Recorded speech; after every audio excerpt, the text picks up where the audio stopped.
$20 million on just a part of a mint, the most expensive mint of all time. What's happening? What is Taproot Wizards? Who is the boss behind it? Let's dive into the story of UD Verweimer. Let's go. So, um, before going into Taproot Wizard, let's go into the story of this guy. So, as you can see, this guy, which is the founder of Taproot Wizard. What he did before? Who is this guy? How can he sell the most expensive NFT of all time just in a shitty period? What did it happen? So let's dive in. There is no editing, there is nothing. I just talk because I'm not good at editing. So let's go. So UD started his career in 2024 as communication officer in IDF, Israel Defense Force. So as you can see, it's in communication, not exactly into overall places. And then from 2010 to 2017, he was a developer. Developer at EV+, developer Ruby on Rails at FTB Pro, full stack dev at eBay and PayPal. And then 2016 started as Web3 with blockchain research, and then independent from then. So as you can see, this guy has two big backgrounds. He has a background in communication thanks to the IDF, and he has a dev background because then he just walked into all of developer workplace, and then as a blockchain research. So he's tech and communication, which is actually the perfect combination when you go into Bitcoin and when you go into Ordinals, because Ordinals is all about marketing and all about tech. So both these things. What happened then? 2 years ago or 3 years ago, I think it was more like 3 years ago, we had Ordinals. Ordinals, which is this, which are basically NFT on Bitcoin. It was something new. It was something totally different. We thought it was impossible. It was not impossible. And thanks to Casey Rodarmore, it was possible to do it. And so to inscribe NFT on Bitcoin, it's not like an NFT, but anyway, it's NFT. Let's talk about it. It's like NFT. So it's just NFT on Bitcoin. What was important back then, it was to be in like the first 10,000 inscription into Bitcoin. So it was super hard to mint at that time. Not because it was expensive, but because it was really technical. You need to have a full node Bitcoin. By the way, I still have it, but you need to have a full node Bitcoin. You need to be a tech guy. You need to understand the tech behind. You need to understand UTXO. You need to understand how it works. So you need to do the work. You need to go to Ord. You need to do these kind of things. I know how to do all of these things now, but at that time it was really new. And even if I knew how to do it, you needed to have a full node Bitcoin, which is about 2 weeks to install. So it was really, really hard to do it. He was among the first to do it. And he did something really important. He did some big marketing stunt here. He did inscribe the biggest file size on Bitcoin.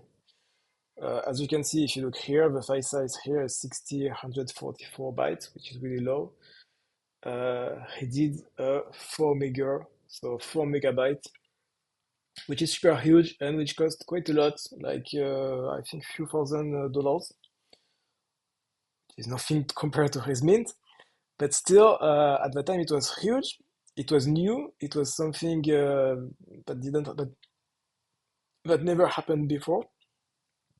And so, because it was something new that never happened before, you use Bitcoin in a different way, not just to send money to other people, but you use Bitcoin to do some kind of speculation, which was really new at that time, and which didn't happen on this blockchain. It happened on Ethereum, it happened on Solana, but it never happened onto Bitcoin. And thanks to this, he got actually a lot of visibility thanks to it, and he started what can be called the first ordinal run. And we had like Bitcoin Puppets, OMB, non-monks were a bit special, Bitcoin Frogs, all of these things. Actually, nearly all, not idiots, but nearly all of them are from the first ordinal waves, especially Bitcoin frogs, node monks more or less, OMB more or less, but it was among the first wave. So we have a guy which is a tech guy, good in communication, which did a good marketing stunt thanks to this. But up until now, okay, we know this guy is in Bitcoin, we know this guy is technical. Uh, Still, how can you sell NFT for such a high price? Um, we need to talk about the first story. We need to talk about Quantum Cats, what we see here. Quantum Cats was the first collection among Taproot Wizards. Now, I need to talk about something before. What he did, because as you know, you can't sell these things as such a high price if you are not have a kind of cult. So you need a cult to do this, and how you get a cult? You do it by doing something really special. What did the special? Um, he was in Wizard UG. I think you can see it.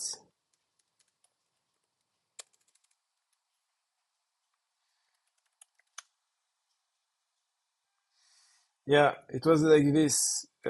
He went into conference like this. So you go to Bitcoin conference and you go like this, and you say, okay, let's make Bitcoin magical again. So you dress as a wizard. It sounds super world. It is super world, but it's how you begin a cult. You do this kind of super world things, and how you imply people into doing this. Well, you make a website which is called Taproot Wizards, like this. Make Bitcoin magical again. You want to become a wizard, okay? They did the most famous things from them is you dress as a wizard, you take a shower.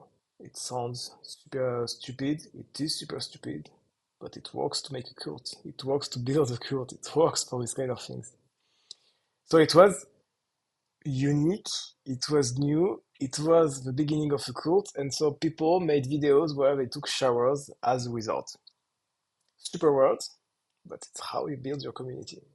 So this is how they build their community, by doing something different, by being weird, by doing all of these kind of things. And it was the same when they launched their first Quantum Cat collection.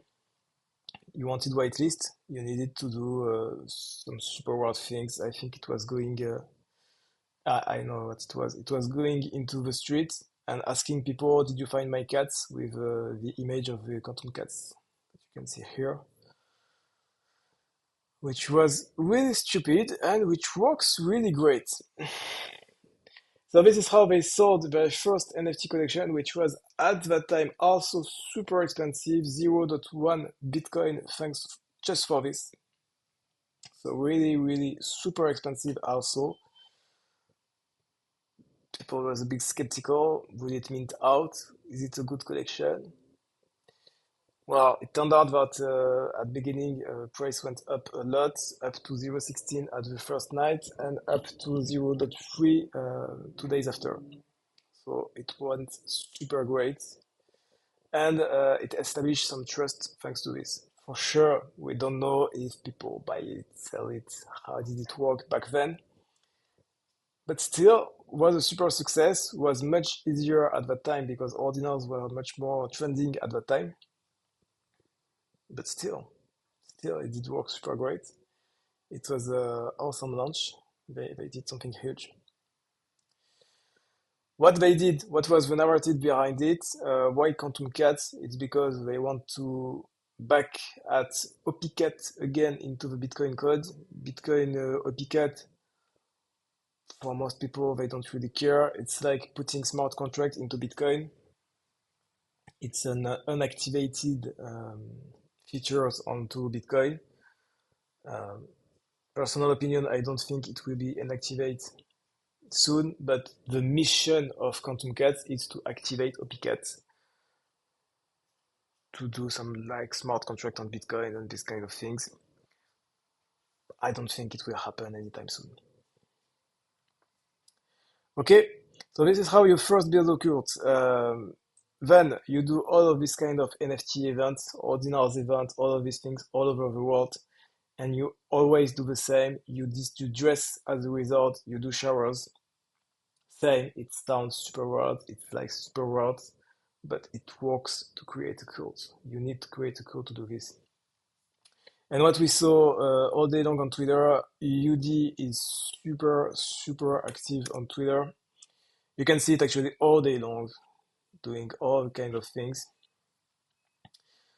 all the time. He's super active, and that's how you need it, because you need to see it all day long. He's like there every day, replying to a lot of people all the time, and it's happening a lot.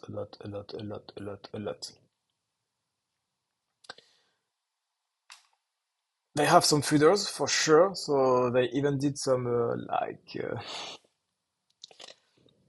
like some quite some things to block this kind of people. And what they did now is they just did a new mint with something different.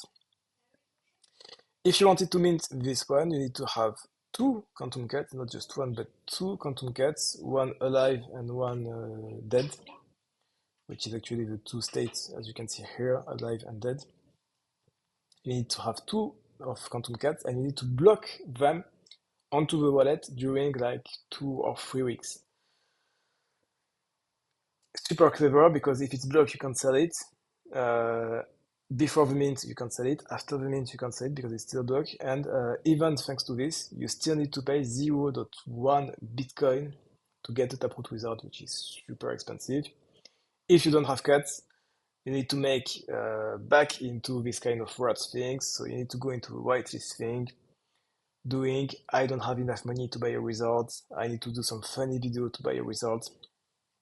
And so he's like, okay, let's do some funny things about this. Let's use the story about food to do this kind of story. So same with Beetle Cult. People want whitelist, so they did some kind of stupid videos. So there are more implication inside the mint.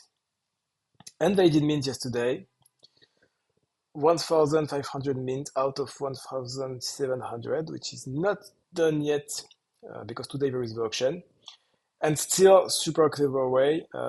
People that minted yesterday don't have their Taproot Wizard yet. There is some manual validation. For sure, it's just that there is an auction today. We don't want to see the secondary price now, so you have everything blocked actually. Quantum cats are blocked, most of them are blocked because of the process to mint a Taproot Wizard. And same for Taproot Wizard, you can't sell it, so you don't know the prices. So you control everything to be sure to sell at the most higher price. So actually, this is really interesting. This is like masterclass of how you can do things and how you can sell at the most expensive price. You build a cult, you are a technical guy, you are good at communication, and you do all these things even when the market is down, which is super impressive. It did work. We didn't know if it will work or not. It did work. It was a awesome mint. To be fair, I'm super impressed about it. NFT are not dead. You need some imagination. You need to be clever. You need to do the things. But if you are good at tech and good at communication and having a good momentum at the right place at the right time, you can do some wonders. So that's how UD succeeded to get into $30 million just by selling some JPEGs, which looks stupid, which are stupid, but they are now considered as luxury items. We will know what will happen into the secondary market, but I will not be surprised if it does work, because still people are getting mad about it. Anyway, this was the story of Taproot Wizards. If you have any question, if you're interested, tell me in the comments. We'll be happy to reply. And if you want some more video about some more things, I will not know it, do editing anyway. Just tell me.